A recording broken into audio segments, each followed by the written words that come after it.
Hi, my name is April. I am a full-time hospital pharmacist, mom and wife.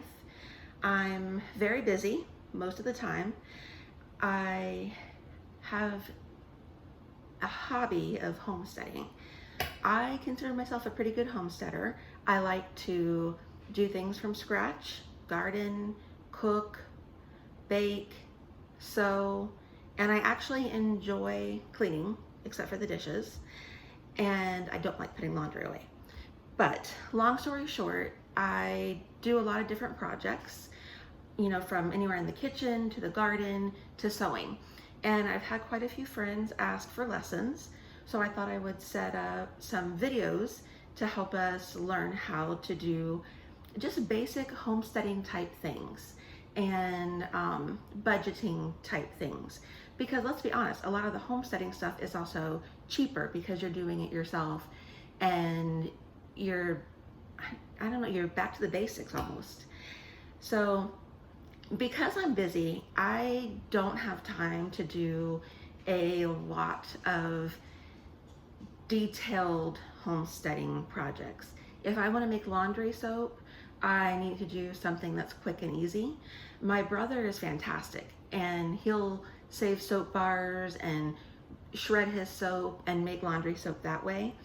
I am not that patient. I want immediate results quickly. So I searched through a bunch of Pinterest and found recipes that I could use that would be quick and easy. I kind of do a hodgepodge of things.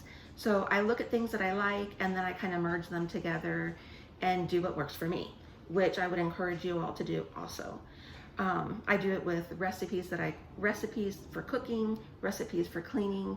You just kind of learn what you like and go from there. So it just takes practice. So basically, welcome to my new channel. We're gonna call it the Domestic Goddess Bootcamp because it really does make me feel like a goddess to run the house like this. Our first episode is going to be about making your own laundry detergent and stain removal stuff.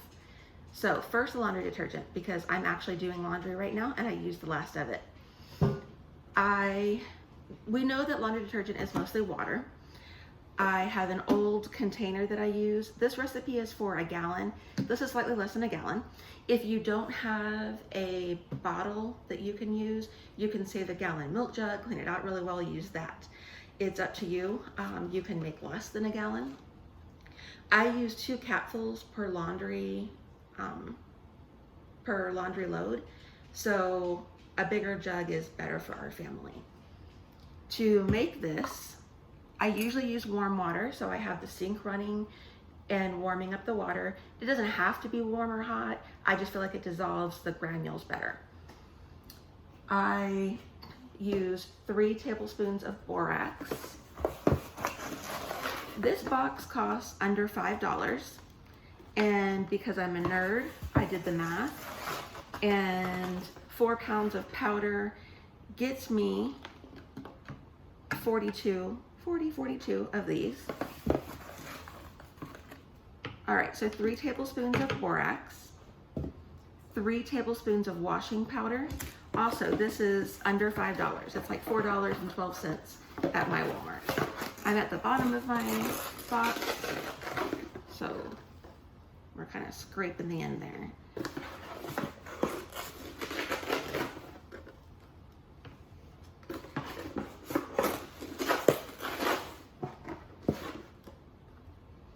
All right. So far we have 3 tablespoons of borax, 3 tablespoons of washing soda. This is not baking soda, it is different. So washing soda, both of these can be found in the laundry aisle, in Walmart, your grocery store. Pretty easy to find. And you're supposed to use the original Dawn, not the Ultra. Right now that's hard to find because there's such a run on soaps right now. I usually use generic. It takes 2 bottles to get 40 jugs, and this takes 2 tablespoons.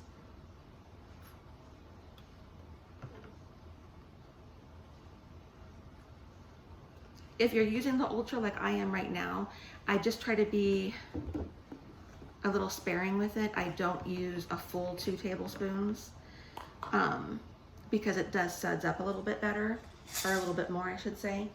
And then as a luxury, I like to use some kind of scent bead.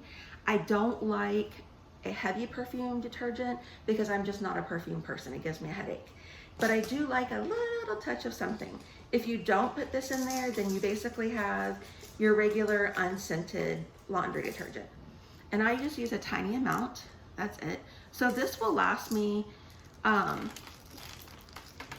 maybe I'll need 2 of them to get through 40 containers. If you add up the cost of all of these things, 2 of these, 2 of these, and 1 of each of these, it ends up costing about 50 cents per gallon jug. So again, it does take more capfuls, but 50 cents a jug, that gets me through usually a week's worth of laundry. Even if I have to make 2 jugs, that's $1 for a week for laundry. It's pretty good. And I don't ever have to worry about running out because the powder lasts so long. If I'm out, oh, just mix some more really fast. Okay, now the other thing that I like to do is a stain removal. Get a cheap plastic spray bottle, and I mix half hydrogen peroxide and half Dawn. The great thing about this is I almost always have an expired bottle of hydrogen peroxide sitting around, and maybe I don't want to use it on wounds or cuts, but I'm okay using it for this. Hydrogen peroxide can bleach fabrics. I have not had that problem, but it is something to be mindful of. So if you have a real favorite shirt that you're about to remove a stain on, you might want to do a test spot. I usually spray it on a dry fabric, spray it, put it immediately in the washer. So far, I've only had 2 stains that didn't come out that way. This has worked fantastic for me. I've got 2 boys, works great. So it's equal amounts hydrogen peroxide and Dawn. I've got 1 cup of peroxide. I'm gonna pour it into my container, and then I'll use 1 cup of Dawn. And again, oh, actually I think I did half cup, just because I'm trying to conserve my supplies right now. Again, you usually would use the regular detergent, not the Ultra, but that's just what we're able to get right now. When you mix this, it'll be blue, but not for very long. The hydrogen peroxide basically dissolves the dye that's in the Dawn detergent, and you end up with a clear solution. It looks like water. I definitely recommend that you label your bottle so that you know what's in there.